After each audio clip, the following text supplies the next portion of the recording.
and welcome to Wrestling and Everything, Coast to Coast, with your hosts, Buddy Sotelo Esquire, and Evan Ginsberg, and wrestling's premier photographer, Mike Leno. I almost, got suckered by your. That's my evil twin. That's my evil wrestling twin. Yes, and then wrestling's greatest lawyer from Canada, Jonathan Schwartz, and of course our guest. I am the evil twin.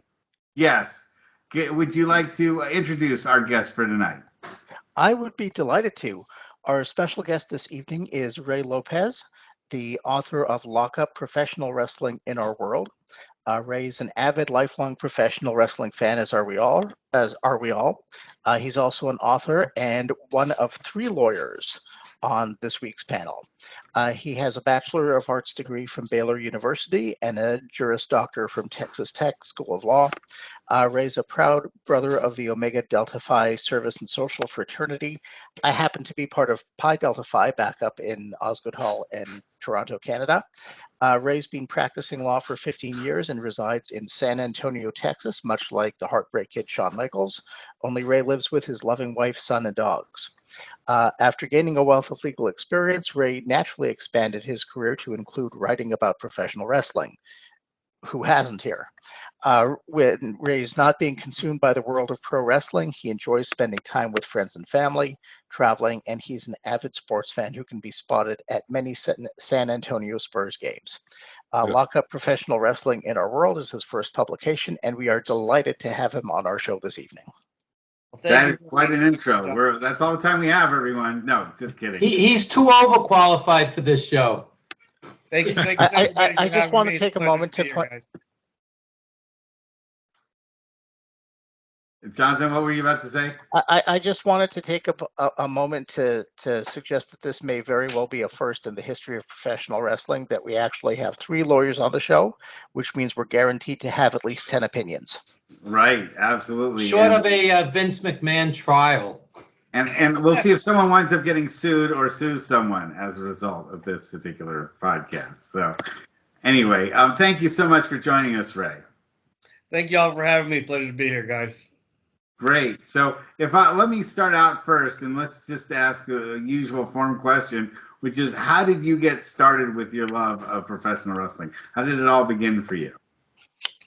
Well, back when I was a young child, I think I was about 8 years old, if I'm not mistaken. My birthday was coming up, and I was a summer baby. But my grandfather was having a hard time health-wise. He was in the hospital and kind of nearing the end of his life, really. So my parents didn't want me to throw the traditional birthday party, and they felt really bad about that. The WWE was coming to town like the same week of my birthday, and they knew that I'd been a big fan, so they offered to take me to, like, well, instead of a birthday party, because the whole family's not really up to it, how about we take you to the wrestling shows coming to town? And so, I was like, sounds a lot better than a party to me. I was all for it, so I was like, yeah, sign me up. And so they took me to that first wrestling show, and seeing it live with all the casting characters of the probably really early 90s WWE roster just had me hooked, and I kept watching ever since. Do you remember what was on the card? It was guys like Hacksaw and I think Macho Man, Jake the Snake Roberts, that whole cast of crew. I was so young, I don't remember the specific matches, but Ultimate Warrior might have been on there. That whole 90, 91-ish maybe roster, WWE roster was there. Great. You guys have any initial questions to start with our guest? Yes, Mike. I want to know, because he's in San Antonio, and this may predate him a little bit, but Jose Lothario was a native of San Antonio, and he trained Shawn Michaels, but he had a wrestling brother. Ray, do you know who the name of his brother and what territory he worked primarily? I can't say that I can recall his name off the top. That's all right. I mean, Jose Lothario was a great main eventer. Salvador Lothario was his brother, who looked exactly like him, and he worked mostly in Los Angeles and San Francisco. But San Antonio, tell us a little, more seriously. It's a great wrestling city. It's a fantastic, beautiful city. and there's been quite a bit of different promotions. It's not just WWE, but some of the other major ones have been coming in there to a major extent. Why do you think that is of late? Because San Antonio, before was like a Joe Blanchard territory, and it didn't get as much love. But currently, it's really being courted by WWE and others. Is there some reason you can think, or some maybe new venues that are more conducive to pro wrestling, or a greater interest by the fan base there? Well, I think there's a great wrestling fan base here in San Antonio, and I think that it's been that way for a while. There's a plethora of fans, and I know the last Saturday night's main event that I was fortunate to attend, that was a sold out show. It's just been a good wrestling city all around, from the independent scenes. I know today, as we speak, River City Wrestling, they're having an event today. Couldn't be there for that one, but they've been doing great, and a lot of talent has come through. It's from Keith Lee to Sammy Guevara, Thunder Rosa. A lot of talent of recent memory, not to mention the talent from days before, has made their way through San Antonio. So it's just a great wrestling town where the fans are really supportive. There's good independent scene, and people really love it. And maybe there's fewer sports in town. Spurs are obviously very loved in this city, but because we don't have a professional baseball team, we don't have a professional hockey team, we don't have a professional football team here, maybe that contributes to the fans' love of it. And just I think the dynamics of the city, being so Latino, the lucha libre is just so much part of the Mexican culture. Well, I mean, Mexican Americans that grew up in San Antonio, they love all kinds of wrestling, from lucha libre to WWE. I think a lot of that is in there as well. It's just kind of ingrained in the culture. And yeah, it's a big wrestling town. Everybody loves wrestling. I know River City has an event tonight. I've been fortunate to be a sponsor for that, and I'm very excited about that. We're going to be sponsoring them for up in a year with the book and the law office. So, it's a great wrestling town to be in. One quick last one. You mentioned Keith Lee, and Jonathan and I, about a month ago, I was saying, geez, why is Tony Khan keeping Keith Lee, who's so extremely talented? But another San Antonio native, Killer Tim Brooks, who worked primarily for the Sheik, and he did a lot of tours for Inoki and New Japan, was the trainer for Keith Lee. And Keith was really devastated when Tim Brooks passed away, I think it's about a year and a half ago. And I was in contact with Keith, who I think just tremendous athlete. Jonathan, do you know his status? Keith Lee, was it an intestinal thing? Or something like Kenny Omega? Actually. It was basically, from what I had understood, it was basically proximate to COVID.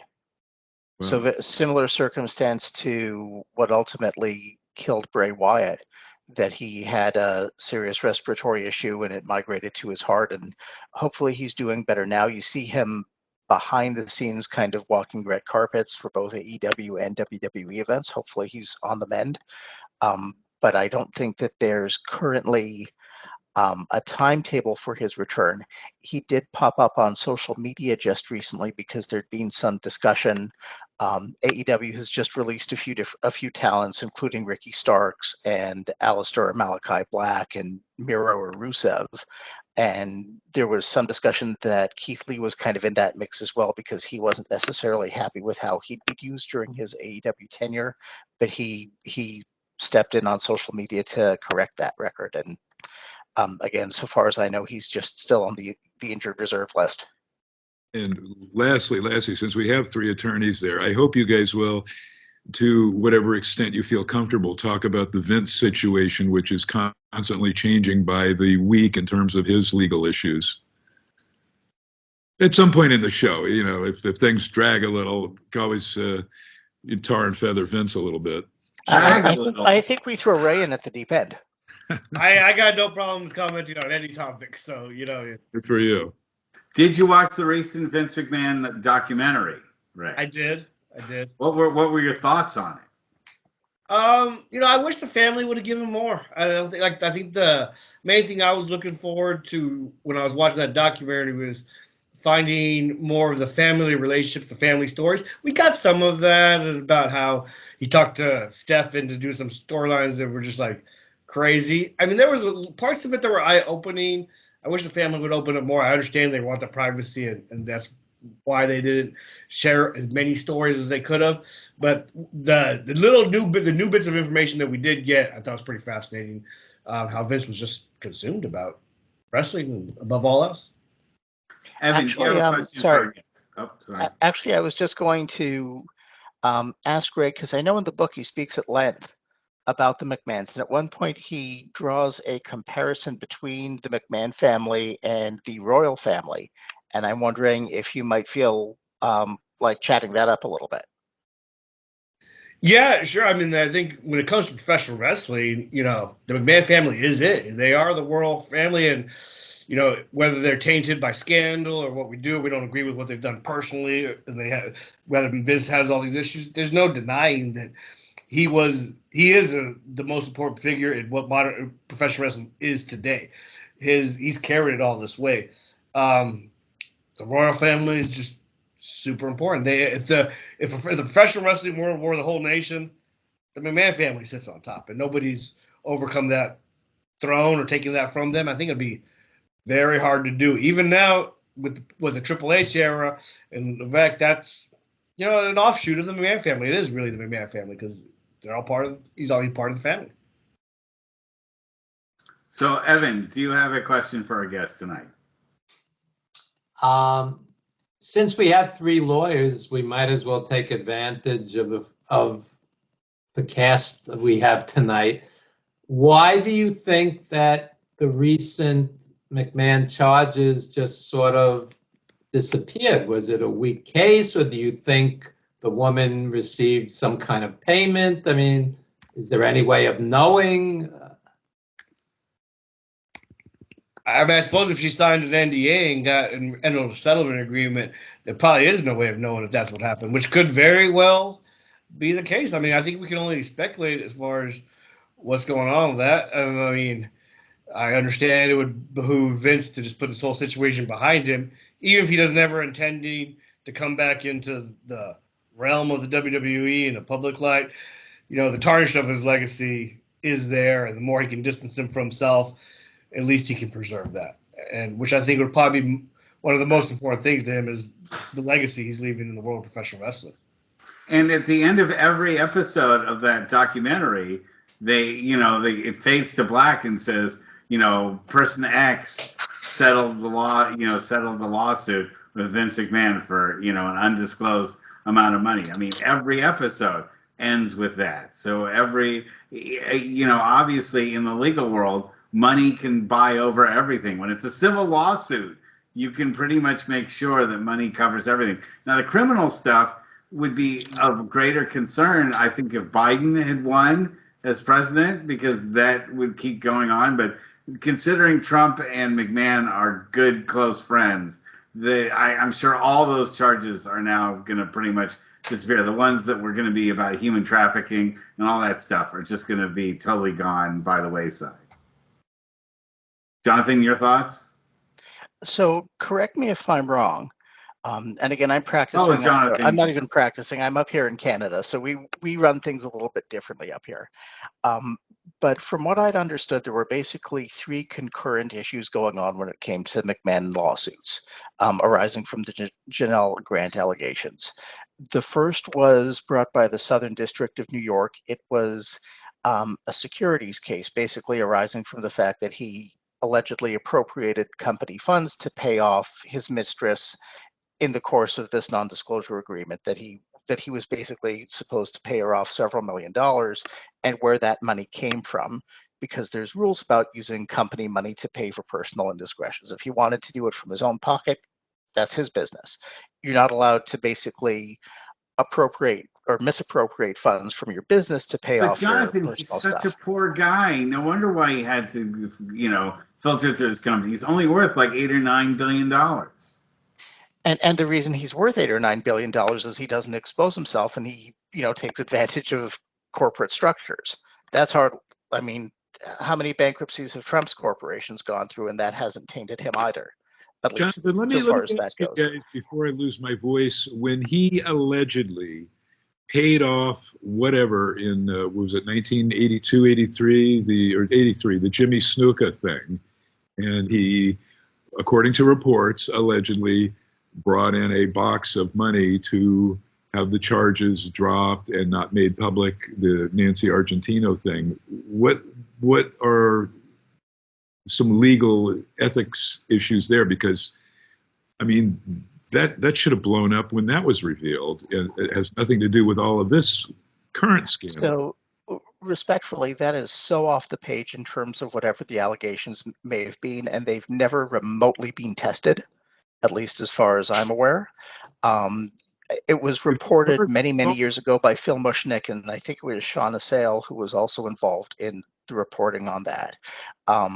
But there's obviously walking into a government lawyer's office with a box full of money and the charges going away is not on. But at least as far as I'm aware, there's never been anything more than just that kind of really base allegation to it. There's never been any kind of corroborating evidence. And one of the things that I was going to get to when it comes even to the present day allegations is when we talk about lawsuits, whether it's a civil case or criminal or anything like that, the issue often isn't so much whether they've done it, capital D, it's what can be proven in accordance with the rules of evidence. So when we talk about Nancy Argentino, forget Vince McMahon, they couldn't get anything to stick on Jimmy Snuka. And you'd think there was a ton of forensic and physical and other kinds of evidence there. And they only wound up bringing him back to court well into his 70s. And if I remember correctly, that case wound up going nowhere because by the time he would have actually been brought before a grand jury, he was deemed mentally unfit to stand trial.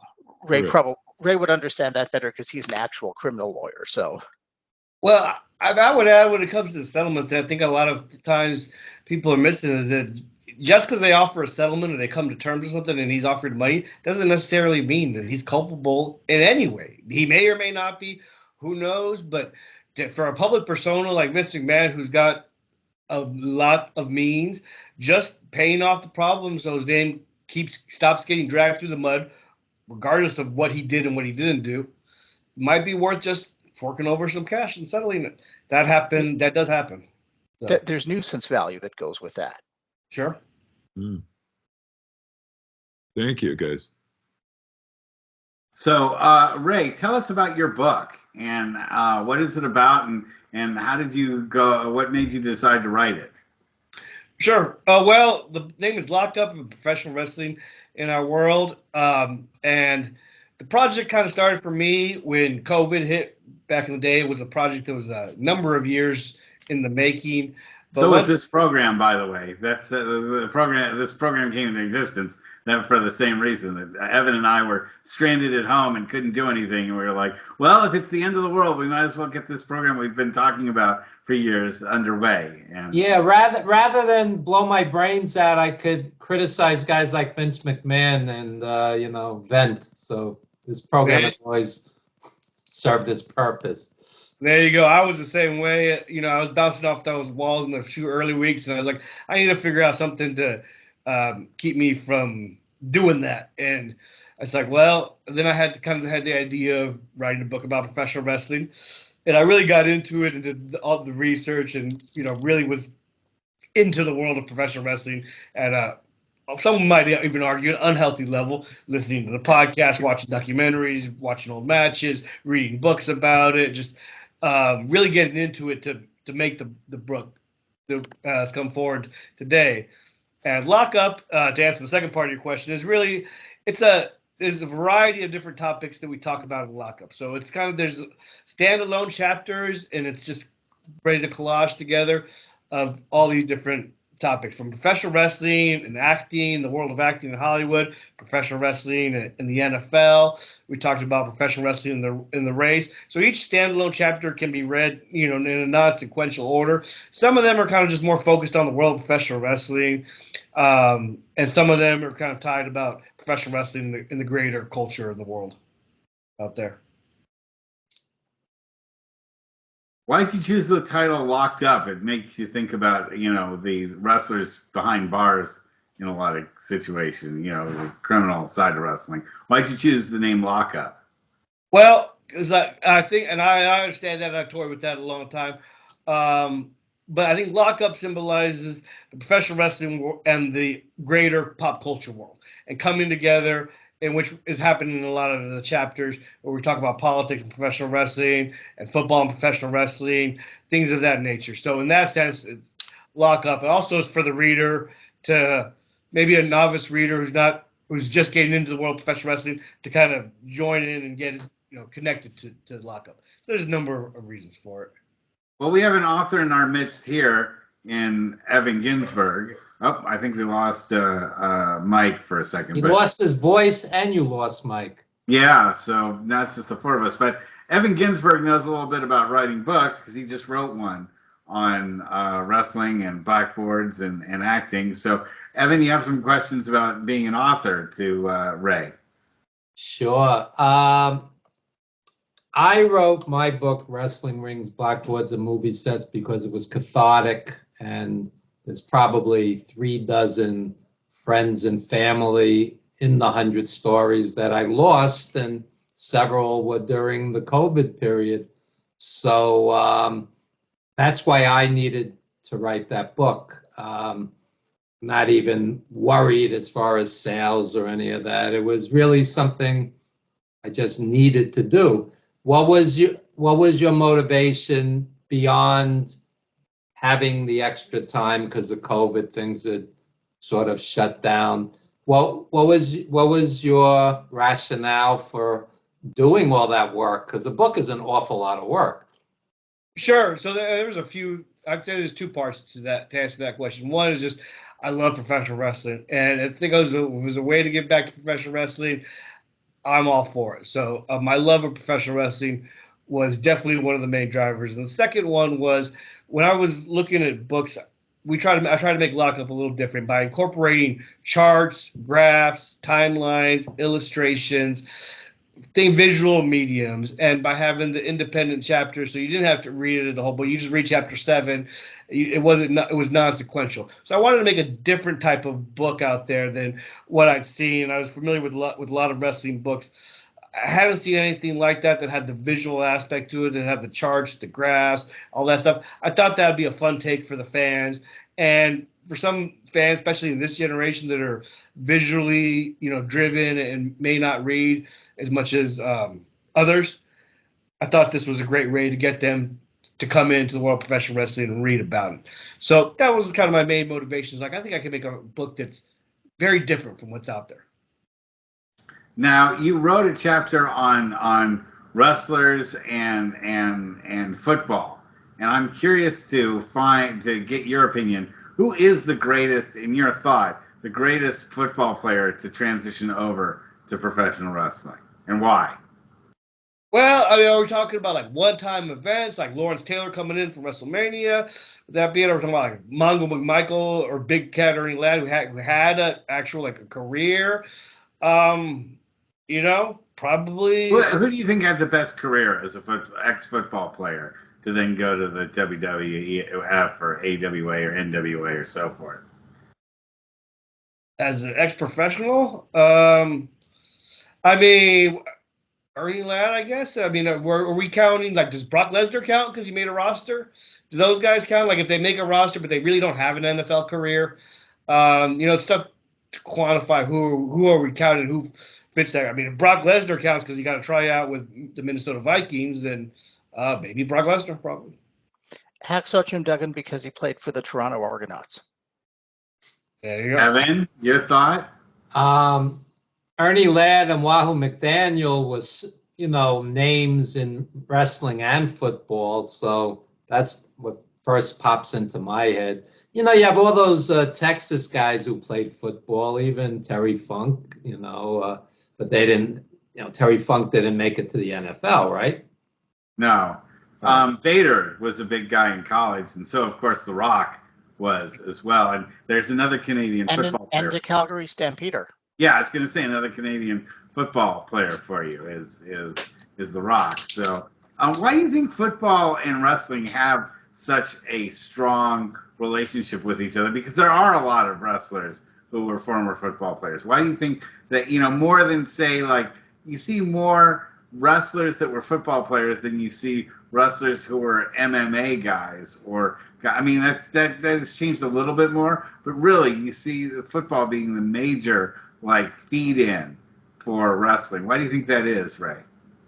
Well, I think major the popularity of football in America probably is the biggest contributing factor. I mean, most people of athletics want to go to high school, they play football. I mean, unless you're a basketball player, you really concentrate on another sport. There's so many good football players out there. The body types just match up perfectly. You have big guys. A basketball player might not transition so well due to the lengthiness and the size of it. May not be what professional wrestling is looking for.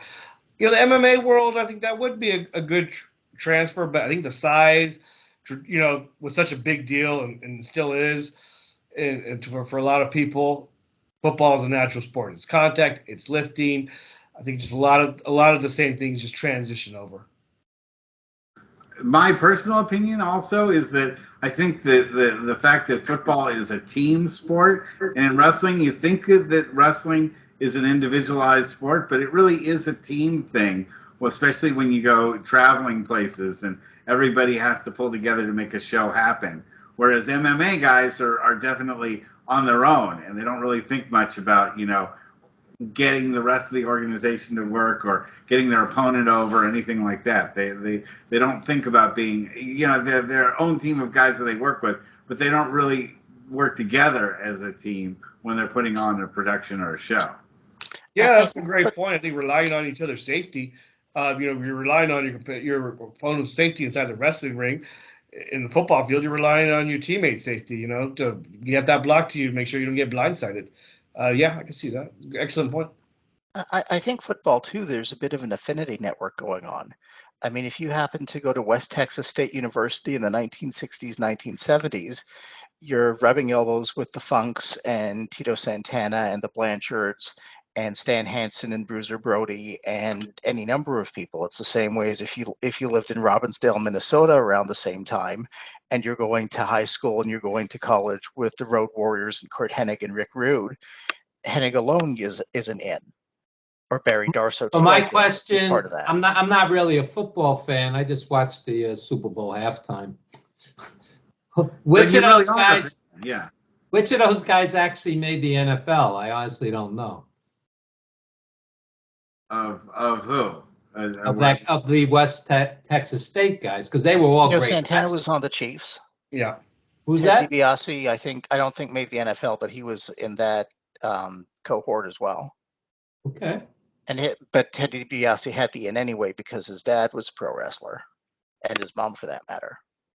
So, in making your book, did you actually talk to any professional wrestlers or any football players or any other athletes? Did you interview anybody? No, because that was part of the goal of my book was to be part of what I thought was going to be the difference of it is I wanted to be 100% independent, 100% without any ties or affinities to any person to paint them in a certain light, just impartial. And so the research is really just from what we've seen in the culture and that. In the football chapter, we write it differently. We write it as what I think is a fun way of it. We're having a mock fantasy football draft, and there's 4 teams that are representing different decades, and we're selecting players, and then we're giving out reasons on why each player is getting selected. So we didn't really go in depth as far as getting interviews. One was to maintain impartiality, and 2, I think a lot of the book wants to be like, if fans were getting around in a round table and just discussing with each other, we're trying to recreate that. So, if maybe you don't have that outlet where you know a lot of wrestling fans or just want a different take, then read the book and it kind of hopefully gives you those vibes. Actually, I was sorry. I was wondering, kind of taking it a step back, chapter 2 of the book, The Math and Science of a Wrestler. I think that's the one where you go into a fair bit of depth about different wrestlers and actually try to do a little bit of a sabermetrics analysis on the different wrestlers and their careers and their strengths and weaknesses. And you go all the way from Bruno Sammartino through Roman Reigns. It's a pretty comprehensive chapter. I'm just going to throw it out there. I don't know about the other lawyers on the panel. I went to law school in part because I am the least math-oriented person on the planet. So I'm kind of wondering, obviously you have a much stronger background in that than I do, but how did you kind of come up with your analysis for that?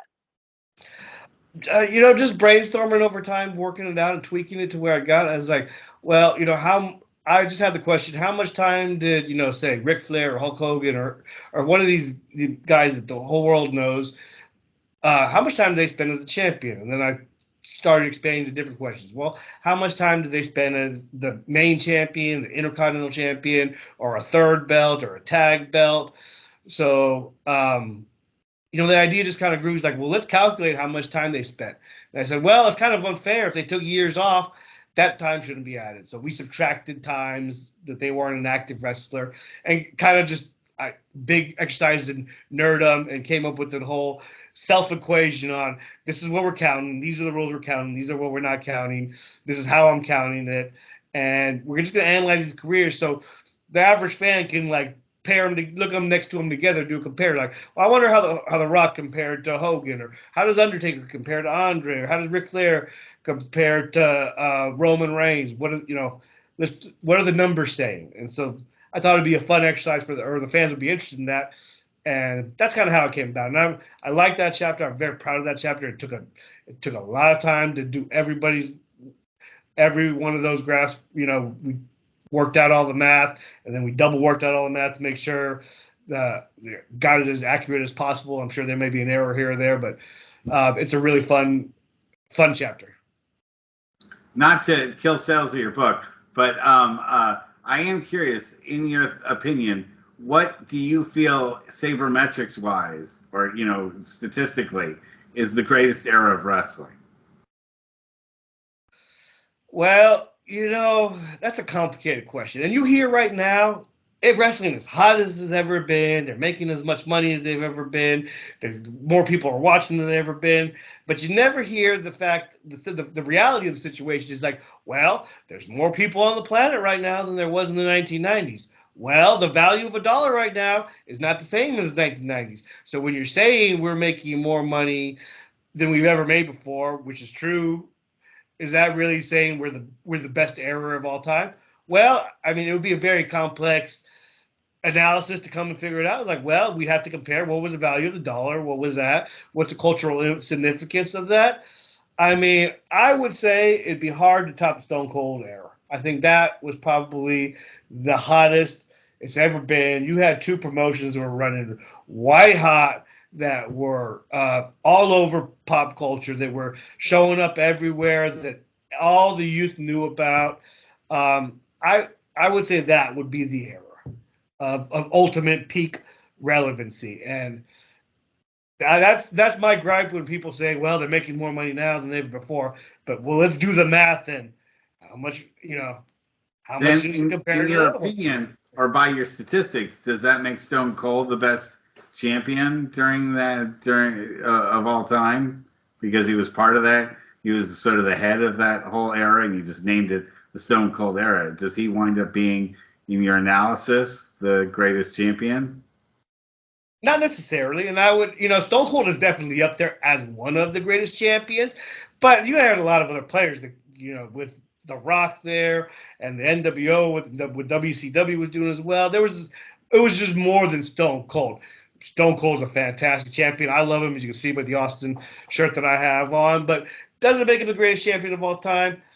I mean, that's the subjective answer. In my opinion, it'd still be Ric Flair, but he's definitely, you can't deny he's in the top five. No matter how far you stretch him or the case you make against Stone Cold, you couldn't deny he's in the top five, I would say. I could deny he's in the top 50. I was never a fan. It's all an opinion. It's all subjective.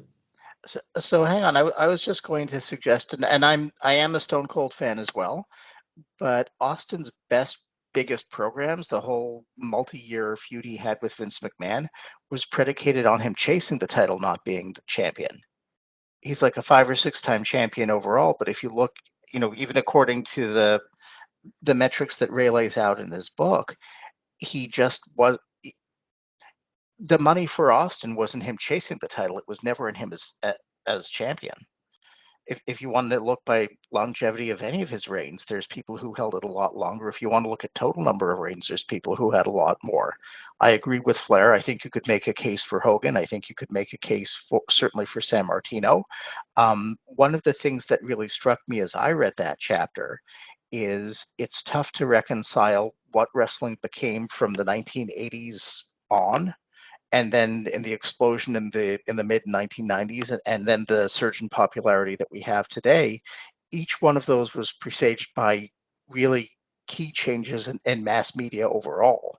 You have the rise of the cable networks, you have the rise of syndication, you have the rise of MTV, and you Now you look have at the that. rise of Netflix. Yeah, and streaming services, and you look at all of that compared to somebody like, say, Bruno Sammartino back in the day.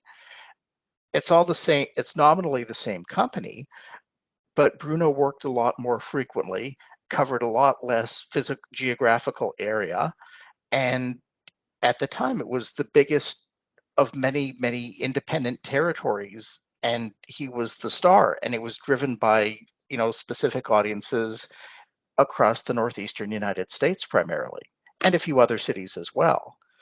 But and I think you have the same argument whether we're talking about baseball or basketball or any sport or any kind of entertainment for that matter. I mean, look at an Avengers movie versus, you know, Tron 40 years ago.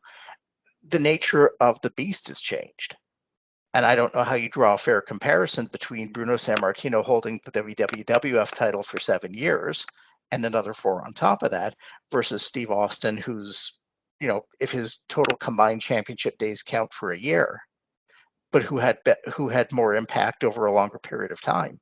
It's all subjective. Well, Ray was supposed to create an objective thing. That's the whole point behind your metrics thing. Well, the numbers are what the numbers are, but I think it's up to the reader to interpret them on how they want. Does that mean, that Andre the Giant had the championship for like a day? Does that mean that he's not as good as someone like Bautista? I don't think any wrestling fan is probably going to say that. Is he impactful? It's just one of many aspects when you're looking at an individual's contribution to the world of professional wrestling, is what the numbers are. So I think what we're doing is we're giving people a tool to put in their bag when they're making arguments to their friends about, like, well, so-and-so is better than so-and-so. Here are some of the numbers. You can use them and use them how you want. I think it's just one tool in the bag. Well, here's some numbers. A Harley Race, a Jack Briscoe, a Nick Bockwinkel, a prime Ric Flair had more great matches in a year than Steve Austin did in his entire career. These guys were on the road 300 plus days a year. And, Austin had great shtick. Austin had great promos. Austin sold great merchandise. But you can't compare the quality of his matches to a prime Harley Race. I don't see it. That's why I would say he wouldn't be anywhere near my Mount Rushmore, not even close. But I'm an old school fan. I'm coming from a different place. Also, respectfully, aren't great matches themselves a subjective criteria? Absolutely. But to me, Austin inevitably kicking Vince in the nuts or whatnot, to me, that's comical shtick.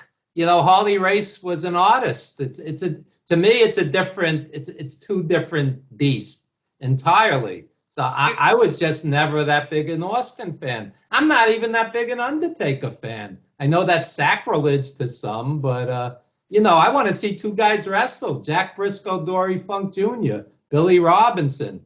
To me, those are the artists. But I'm coming from a different era. So I would say in defense of Austin and Bret Hart at WrestleMania with that double turn was just a masterclass. Yeah, but I'm saying some great matches, and maybe Harley had more of them, but how many people did watch Austin have his great matches? How many people did he touch? The numbers would probably say he touched a lot more people than those other guys, just because of where wrestling was. That's not fair to them, but hey, that's how it is. Harley Race worked every single territory around the world as champion year in and year out. So that's a different math. How many millions and millions of people he reached on TV around the world? I don't know. I'm just interested in the match quality. And I liked Austin basically in ring, but I don't think he touched the prime Terry Funk or Dory Funk, or it's just a different taste. Also, respectfully, I mean, and not to say anything to slight Harley Race at all. I mean, you can draw a through line between Harley Race and even today's wrestlers. Good wrestling is good wrestling, but Lopez was critical of Harley Race for being cartoonish. Hey, I mean, love that Will time- I mean, Ospreay. I love Kenny Omega. Yeah, I'm times not one of change. these living in the past guys, but I just don't compare Steve Austin to Prime, Flair, Race, Terry Funk, etc. I just don't. Speaking of Osprey and Okada and co, did you guys watch the Australia AEW show last night? Yes. Jonathan, you or Ray, did you get a chance to catch it? I'm halfway through right now. I still got the rest of the half to go. I just Same. finished the Death Riders and Cope versus Switchblade match, so I haven't seen the rest after that. But I saw the first 3 matches. Well, what I saw so far, I like. We haven't really talked about AEW, so you do follow AEW as well, Ray? I do.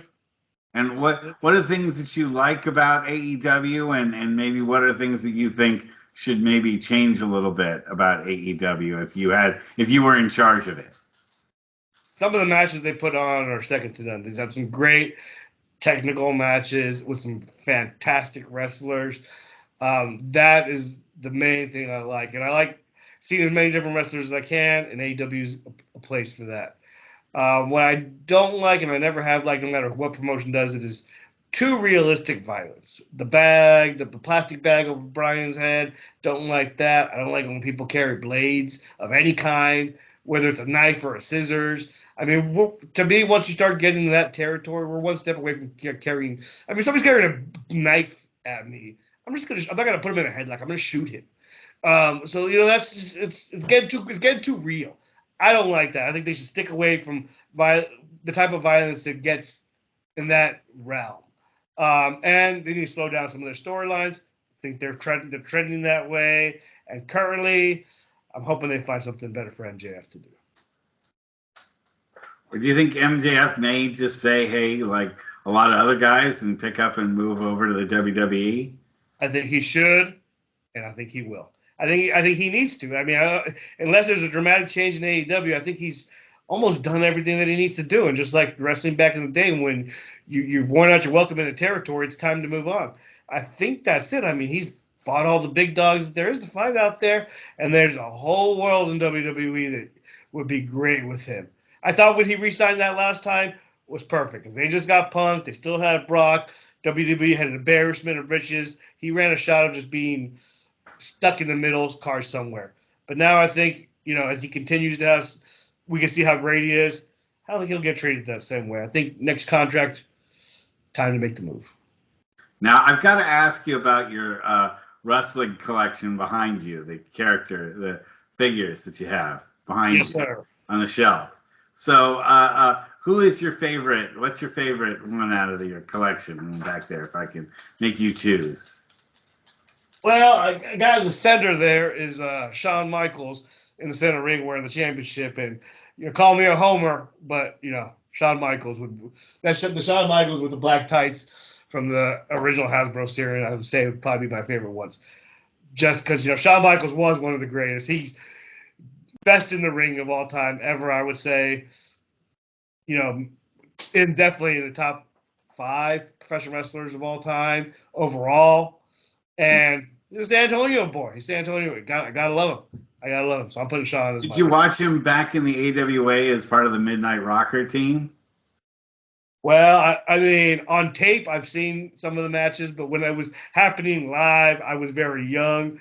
Not even wrestling. When he was in the Rockers in WWE, that's when I was like barely discovering wrestling. That's when I was coming of the age where I could barely discover it. So I've seen some of the back tapes, but I didn't watch it as it was going on. I'm aging myself, but I remember when he came in as part of the Midnight Rockers, and back then you had no idea that he was going to be the sensation that he wound up becoming, and being such a great singles wrestler.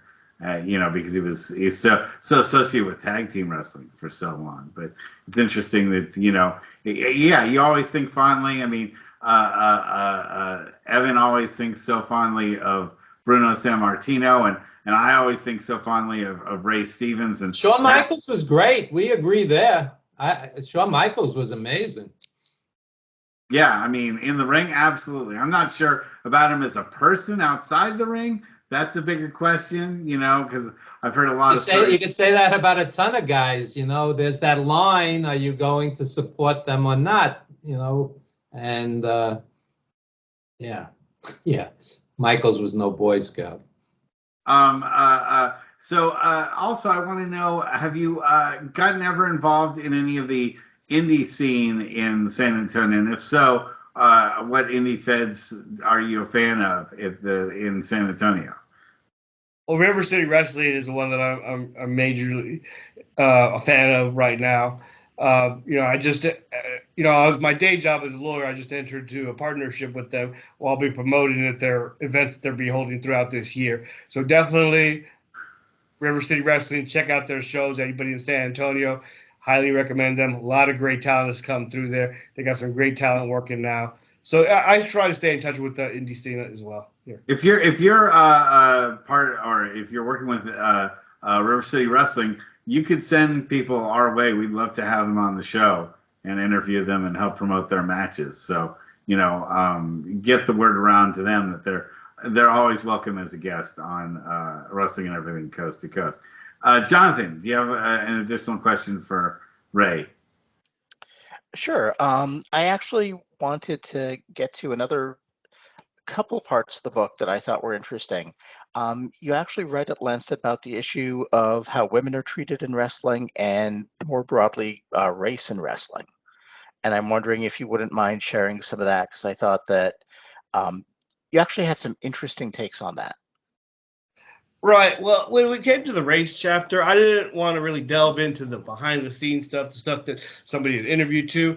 I kind of just was sizing up the product based off of what was broadcast on TV national.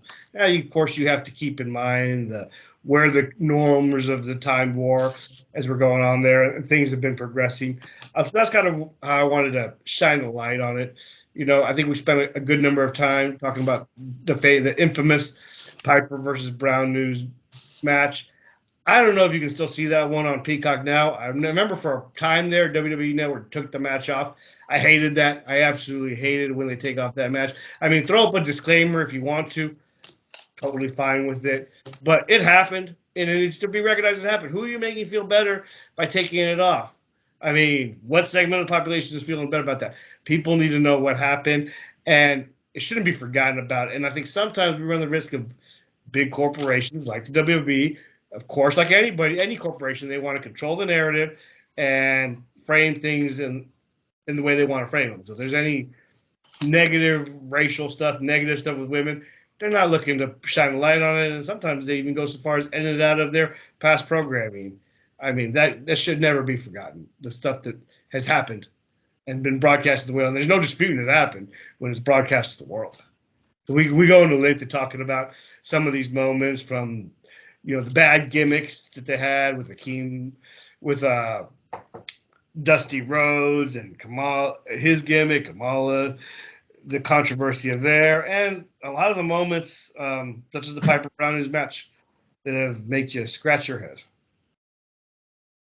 Sure. Yeah. Well, I mean, why? It seems like that was something that was, I think, more of a Vince McMahon thing, especially with the when he was in the characters phase of what he did. That he was really I think it was something that that's the kind of humor that Vince grew up with, and he sees no problem with it. But I think we see a lot of problems with it, especially when we look back on it. But even moving forwards, I think Vince wanted to always do stuff that was pushing the boundaries of taste in racial stuff. And I think with him gone, I think that's going to be something that we won't see as much of, thankfully, in wrestling going forward. Well, you'd hope so, but I think Paul Levesque, Triple H, was a part of some very questionable moments, from DX in the Nation to the stuff that he did with Booker too. And these were like a little bit more modern, and there was some stuff that was also very, very questionable. And just because one guy, McMahon's out, well, I like Triple H, and I don't think that anybody should cancel him. But there are some moments out there that you should, like, why is Triple H involved in so many of these? I think that there's also an argument, at least right now, floating around the internet commentariat, that there's been a shift away from really distasteful gimmicks towards just not featuring performers of color on WWE programming at all. There, for a long time, there were very few champions who happened to be from diverse backgrounds. There were whole pay-per-views that were just solid, just one white guy fighting another white guy, with very little representation across the board, at least early in Triple H's run so far.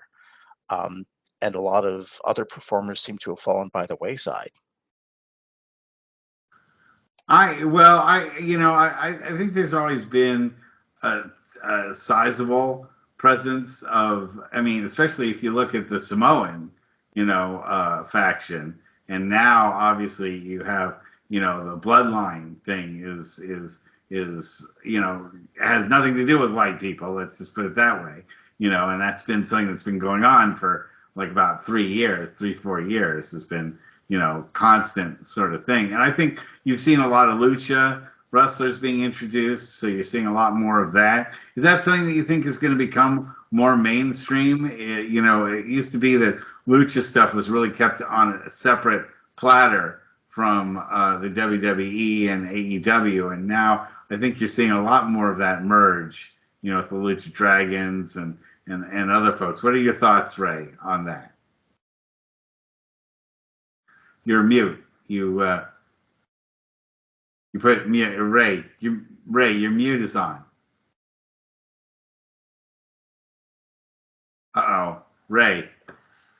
You have to hold up a sign. Yes. Ray, your mute is on. Yes.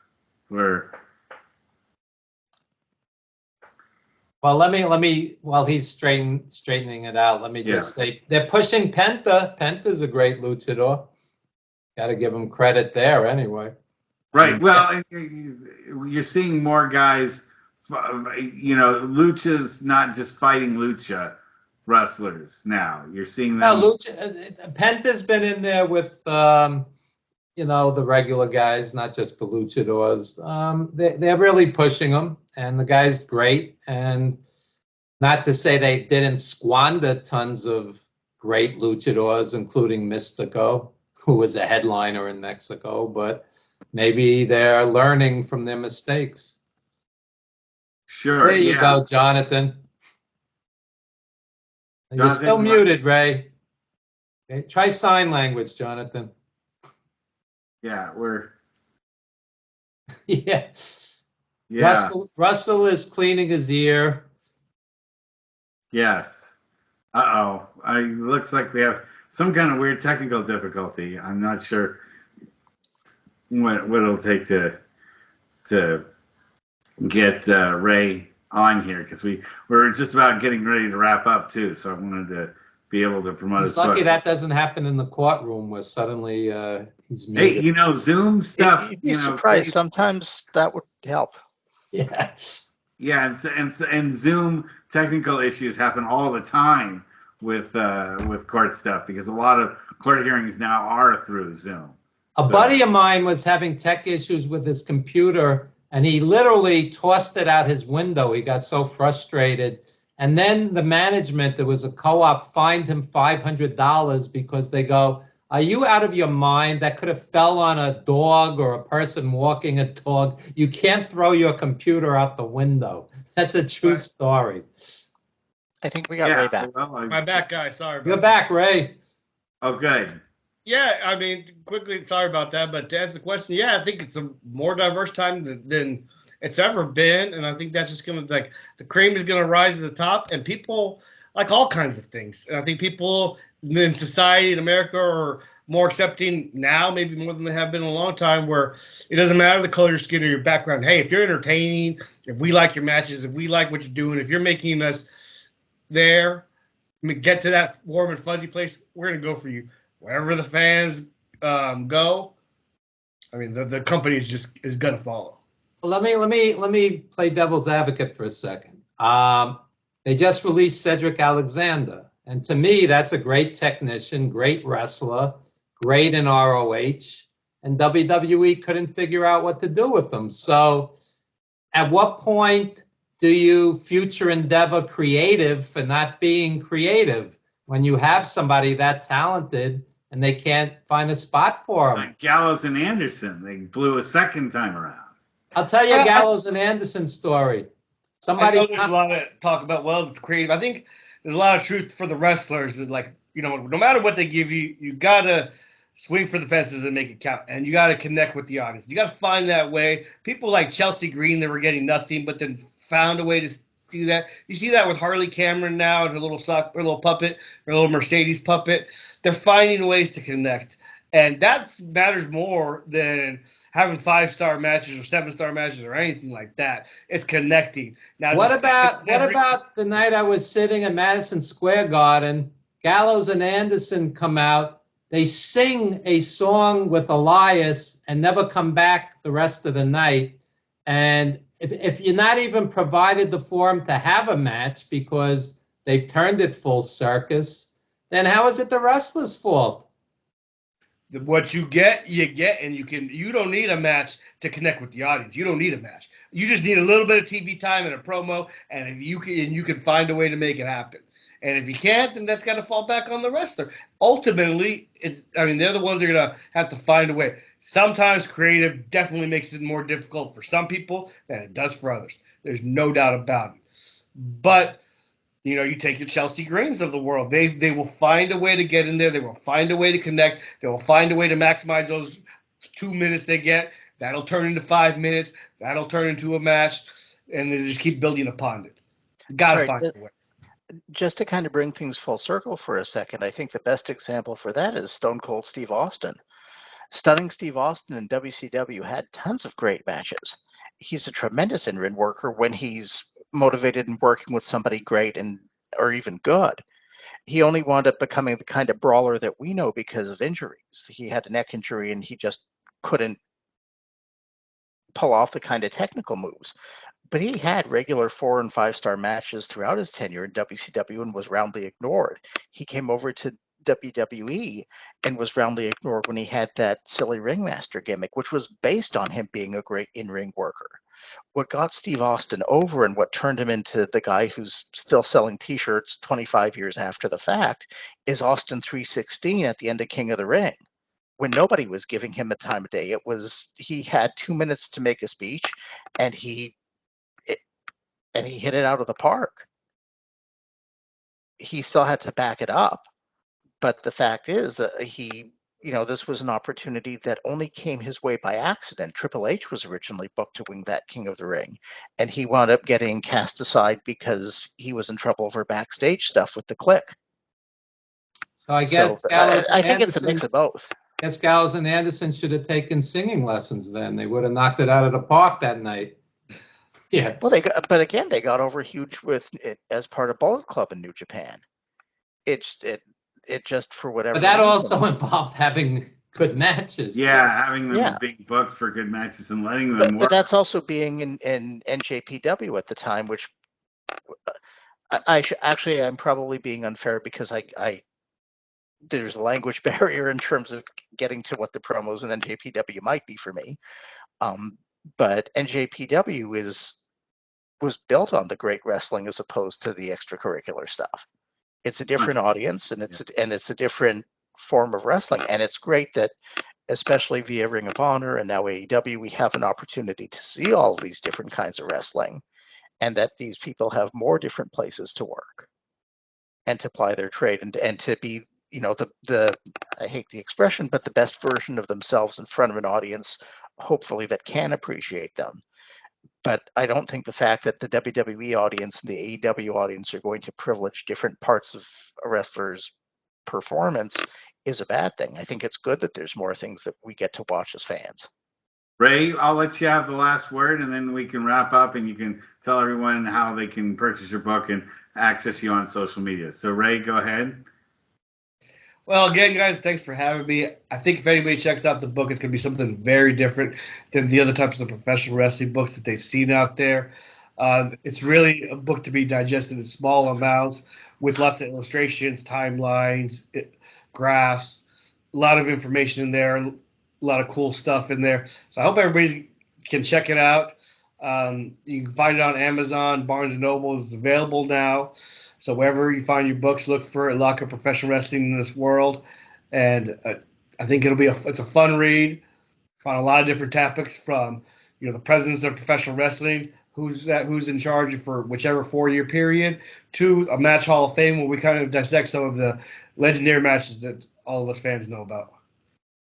Well, it's been great having you on the show tonight, and we'd really love to have you back on the show in the future, especially if you are doing something with River City or want to promote them, or you have a update coming to the book maybe one of these days, maybe an appendix or an update to it. You can always help promote it through our program, because we really love to have guests like yourself on. So thank you very much for being on tonight, and we'll see everybody next week. Thanks for coming, and see you all next week, everyone. Good night. Night, guys. Thanks for the time. Good night. Thank you.